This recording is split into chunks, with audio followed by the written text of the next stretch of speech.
वजीर आला पंजाब मरियम नवाज शरीफ का कहना है कि रमजान रिलीफ पैकेज की तकसीम का बाज़ाब्ता आगाज 2 रमजान से होगा। 10 रमजान तक रमजान रिलीफ पैकेज की तकसीम मुकम्मल करने का हदफ है।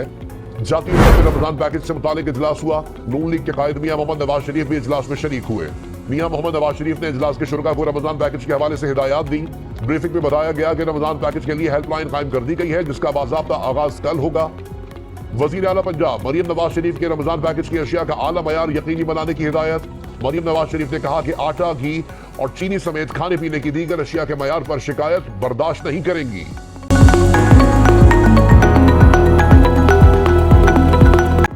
रमजान से कबल लाहौर के मुतादिद यूटिलिटी स्टोर से आटा गायब, लोग परेशान। शहरियों का यूटिलिटी स्टोर्स पर कई अशिया आम मार्केट से भी महंगी होने का शिकवा। आम मार्केट में दाल मूंग 280 और यूटिलिटी स्टोर्स पर 297 रुपए फी किलो। दाल चना यूटिलिटी स्टोर्स पर 240 और आम मार्केट में 236 रुपए किलो। चावल यूटिलिटी स्टोर्स पर 295 और आम बाजार में 260 से 356 रुपए फी किलो में दस्तयाब है। यूटिलिटी स्टोर्स पर रमजान रिलीफ पैकेज के तहत मसाला जात की कीमत में 80 रुपए तक की कमी।